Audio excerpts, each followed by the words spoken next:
What's the Denzel twist on the role in Training Day that he came up with, and you sat there and go, Most cop movies play it safe, but Training Day set itself on fire. From the first scene to the last bullet, this film drags you through hell in a rusted Monte Carlo. Still, it turns out the real madness was happening off-screen. From a real-life LAPD scandal that inspired Alonzo's face to an Oscar speech that Denzel made up on the spot, how have these secrets stayed buried for 2 decades? And wait until you hear about the shootout that almost used live rounds. Join us as we count down 25 savage facts about Training Day that will leave you speechless.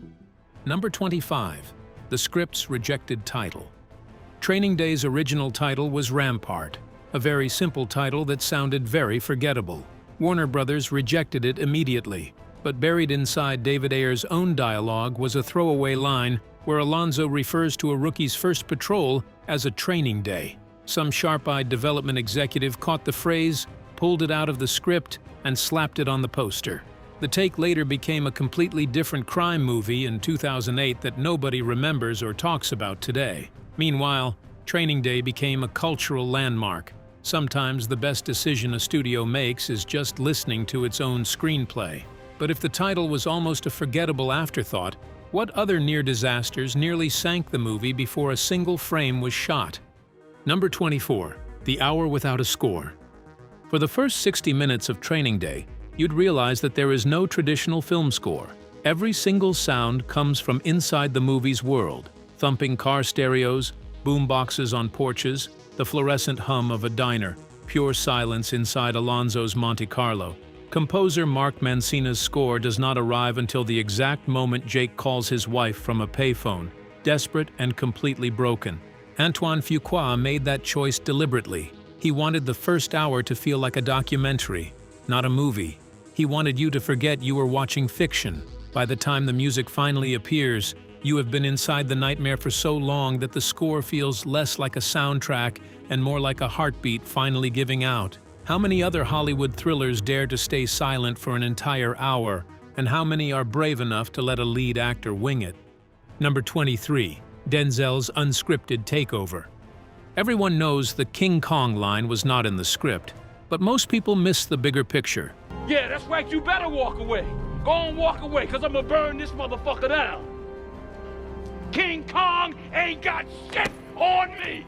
A huge percentage of Denzel Washington's entire performance across the whole film was improvised, not just that final monologue. Take the scene where Alonzo leans into a gangster's face and whispers, "You want to go to jail or you want to go home?" Completely unscripted. You want to go to jail, you want to go home?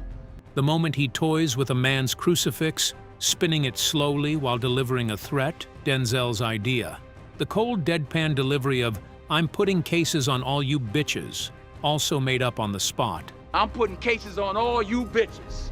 David Ayer's original script had solid professional dialogue. Denzel burned it and replaced it with menace that felt authentic because it came from his gut. He did not just memorize lines, he became Alonzo, and whatever came out of his mouth stayed in the movie. If that much of his legendary performance was spontaneous, what other legendary scenes almost never happened because of a technical glitch?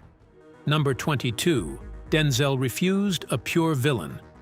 When Denzel first read David Ayer's script, Alonzo Harris had zero redeeming qualities. He was a monster from the opening frame to the final shot, cruel, corrupt, and completely unredeemable. Denzel told Antoine Fuqua that would not work. Even the worst man alive, he argued, needs one human moment, or the audience emotionally checks out. So Denzel wrote a new scene overnight. Alonzo visits his young son, hands over a wad of cash, and says goodbye knowing he might not survive the night. That 30 seconds of fatherly tenderness transformed Alonzo from a cartoon villain into a tragic figure. Without that quiet scene, the Oscar probably never happens. But if Denzel had that much control over the script, what other major story element did he single-handedly change for the better? Number 21. The out-of-focus miracle. Here is a detail that will make every filmmaker break into a cold sweat. The legendary King Kong take, the one that launched 1,000 memes and won Denzel an Oscar, was technically defective. Director Antoine Fuqua has admitted the footage was slightly out of focus. not just a little soft, genuinely problematic. He seriously considered cutting the scene entirely. Then his editor stepped in and argued that the performance was so overwhelmingly powerful, no audience member in history would ever notice or care about a minor focus issue. Fuqua relented. The scene stayed. But here is the part Fuqua never mentioned until years later. When Denzel launched into that unscripted tirade, Fuqua turned to his cameraman mid-take and whispered, "I hope you're rolling, because we are not getting that again." One take, flawed and unrepeatable, now studied in film schools worldwide. Denzel's performance was a hit, but how long had Hollywood waited to give a black actor the very award Denzel won that night? Number 20. The 38-year gap. When the Academy announced Denzel Washington's name for Best Actor at the 74th Oscars in 2002, he became only the second African-American man to ever win that award. The first was Sidney Poitier for Lilies of the Field in 1964. That is a gap of 38 years, nearly 4 decades where Hollywood handed its highest acting honor to exactly one black man. The same night, the Academy gave Poitier an honorary Lifetime Achievement Award. The two men stood together on that stage, two icons separated by nearly 40 years, finally sharing the same spotlight. Denzel, ever the gentleman, used his speech to thank his mother, his mentors, and his fellow nominees.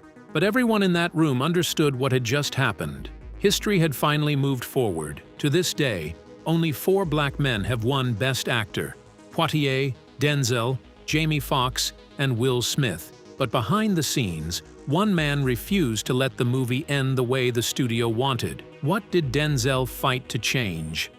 Number 19. The original ending that would have ruined everything. David nearly destroyed his own movie. His first draft had Jake simply walking away with the money at the end. Alonzo Harris would live, free to corrupt another rookie another day. It was quiet, anticlimactic, and worst of all, it was an obvious sequel bait. Denzel Washington read it and refused to shoot it.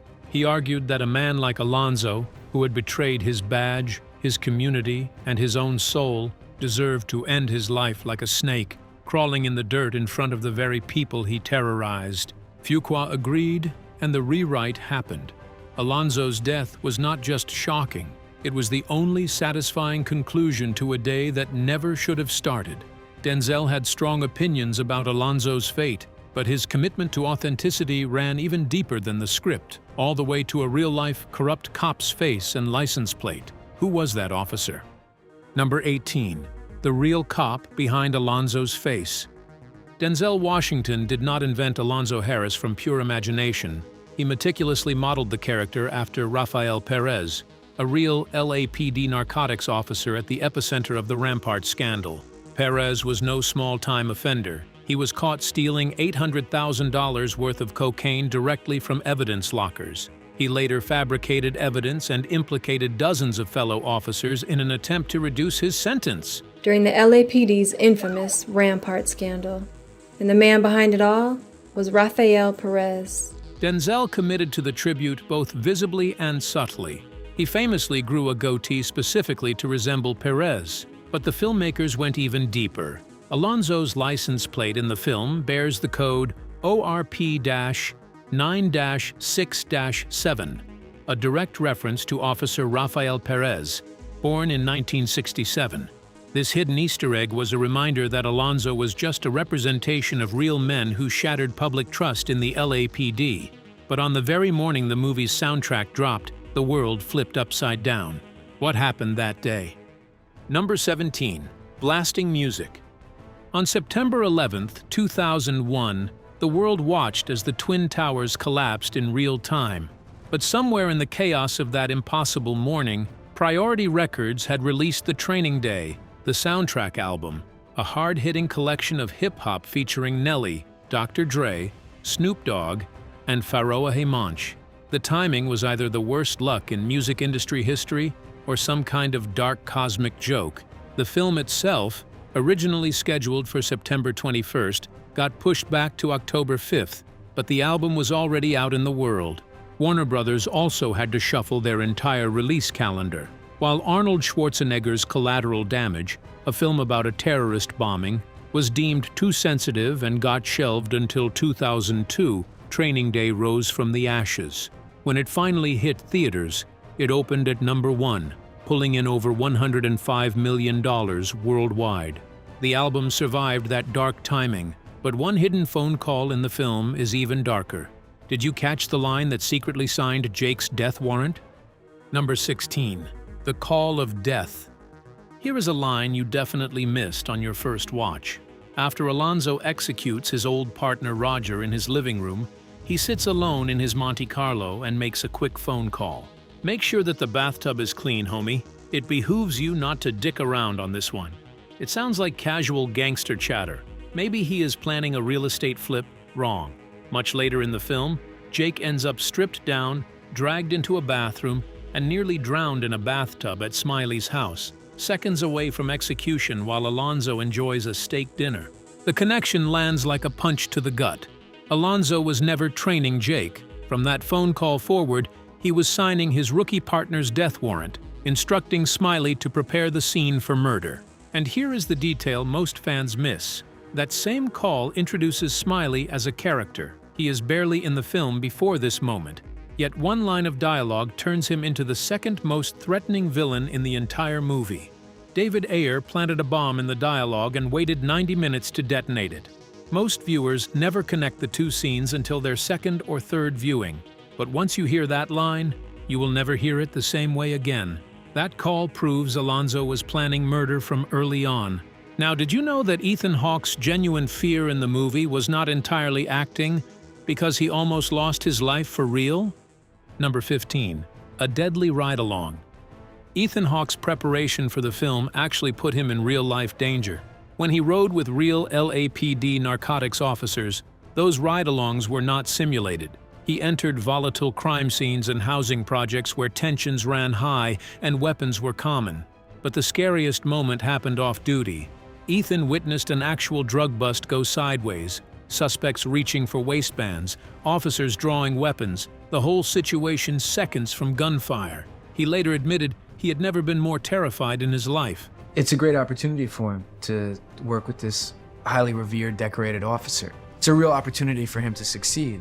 Beyond the police, Ethan and Denzel met with actual gang members and local drug dealers off-camera to authentically understand the dynamics of the world they were portraying. Shahid Bone Sloan, a former gang member, served as a gang advisor on set, ensuring the dialogue and gestures felt genuine. The production also brought two actual police officers, Michael Patterson and Paul Lozada, onto the set as full-time technical advisors throughout the shoot. Ethan survived those dangerous ride-alongs, but when Alonzo's crew turned on him in the script, the fear on his face was not entirely acting, because there were real people in the background who lived that life every single day. Despite all these, the film's director insists the story isn't about good guys and bad guys at all. What gray area did Antoine want you to see? Number 14. The Line Between Black and White. Director Antoine Fuqua has always maintained that Training Day is not a simple story of a good cop versus a bad cop. If you pay close attention, Antoine plants clues that the line between criminal and lawman has dissolved entirely. He deliberately saturates the visual frame with ambiguity, suggesting that Alonzo Harris was once a brilliant officer who simply learned the system too well. Antoine also insisted that Jake Hoyt is not purely innocent. Though honorable, Jake's ambition leads him to smoke PCP, steal drug money, and willingly participate in a home invasion. He is complicit long before he finds a moral compass. The director wanted the audience to ask whether a system that produces an Alonzo is ultimately responsible for his crimes. The movie refuses to let anyone off the hook. It forces us to ask a truly uncomfortable question. If you were thrown into Jake's impossible situation on that very first day, which side would you tend to? That moral ambiguity is what makes the film rewatchable. But offset, Denzel had a strange way of keeping Ethan Hawke on edge. What did he do? Number 13. The pressure to mess up. If you didn't know that when shooting Training Day, Denzel Washington actively manipulated his co-star Ethan Hawke to keep him off balance, now you do. Ethan has mentioned that Denzel's charisma was so overwhelming that he worried he would be blown off the screen. The solution?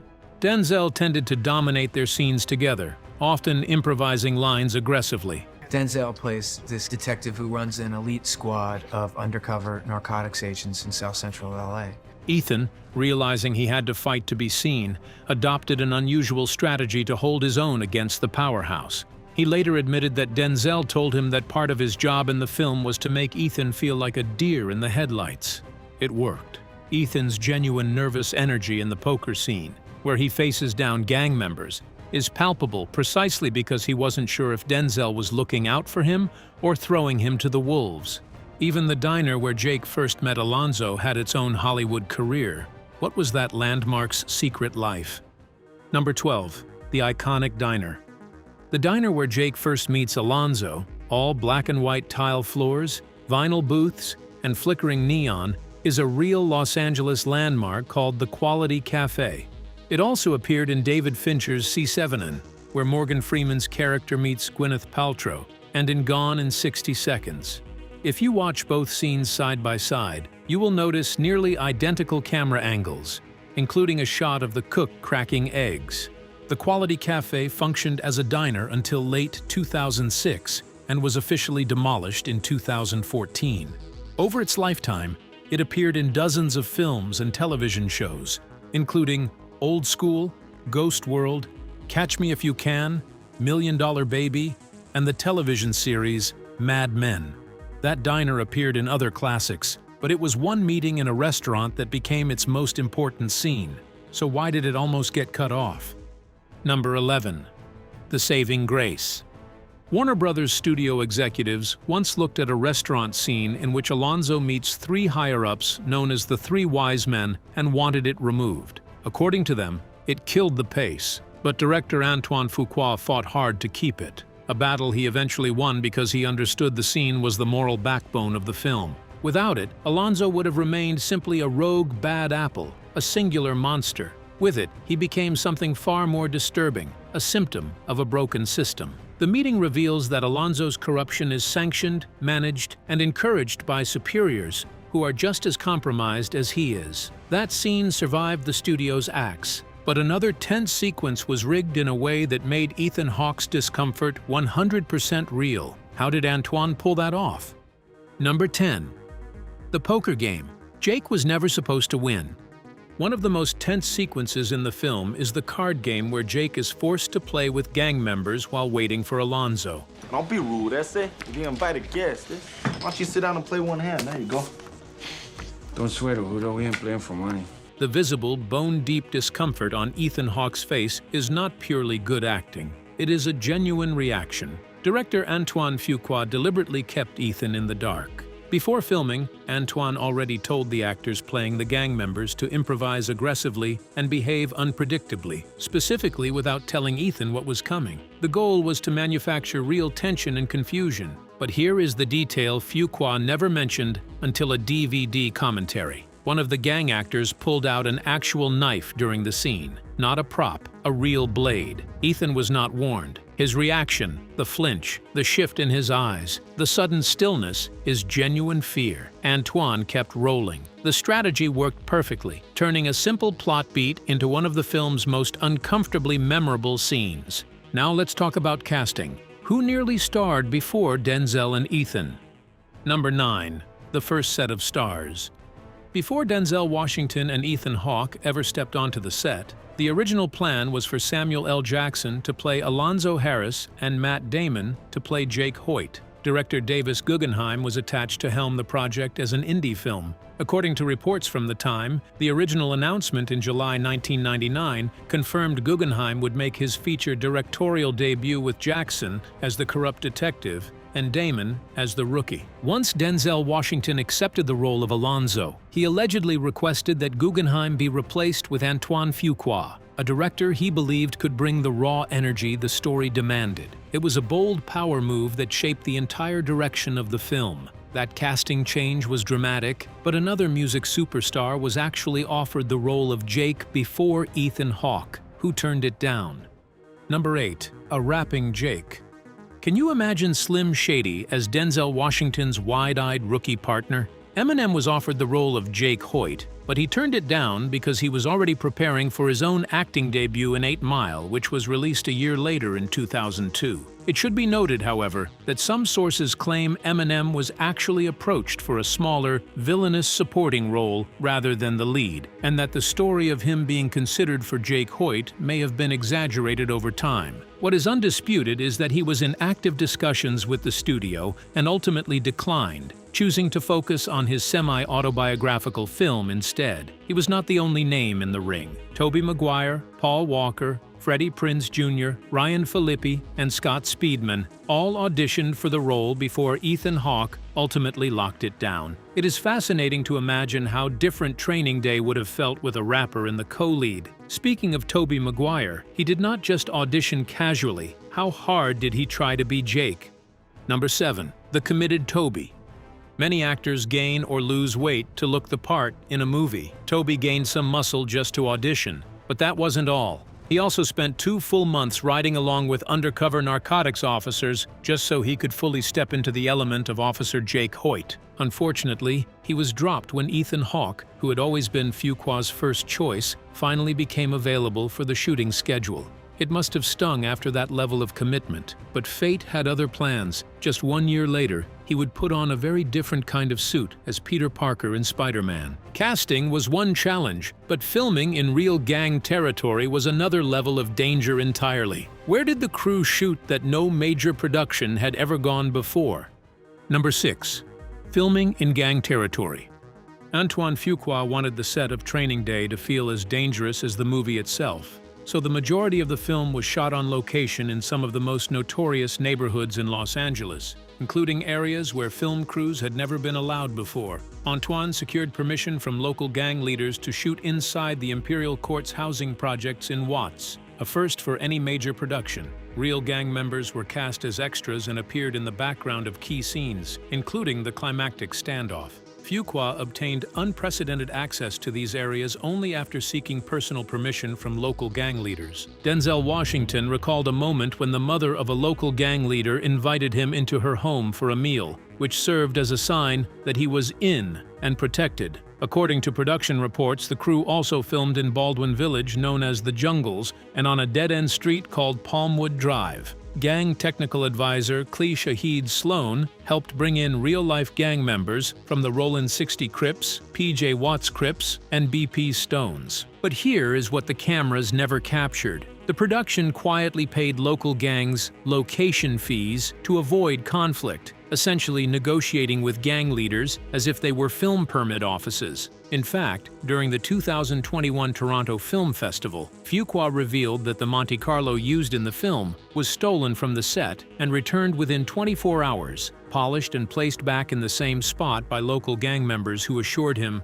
"Don't worry about it, we got it." When Denzel Washington showed up in those neighborhoods, crowds actually gathered to cheer for him. The line between movie and reality blurred every single day of that shoot. Antoine also put real music legends on screen, not as gimmicks, but as essential parts of the story. Who showed up to play gangsters and dirty cops?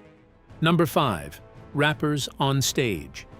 When audiences first watched Training Day, many were shocked to see Snoop Dogg, Dr. Dre, and Macy Gray pop up in dramatic roles. And they were not just gimmicks. Snoop delivered a surprisingly powerful performance as Blue, a wheelchair-bound drug dealer who commands every scene he is in, while Macy Gray gave a brief but raw turn as a drug dealer's wife. Did you spot Dr. Dre playing Paul, one of Alonzo's corrupt protégés on the narcotics squad? Adding music icons who actually lived that LA culture felt like the truth. Snoop, Dre, and Macy Gray brought street credibility. At one point during development, Eminem was also pursued for a role, which would have made Training Day even more heavily stacked with hip-hop talent before he turned it down to focus on 8 Mile. Antoine was bent on making sure the movie felt so real that even Alonzo's car told a story. What did that beat-up Monte Carlo symbolize?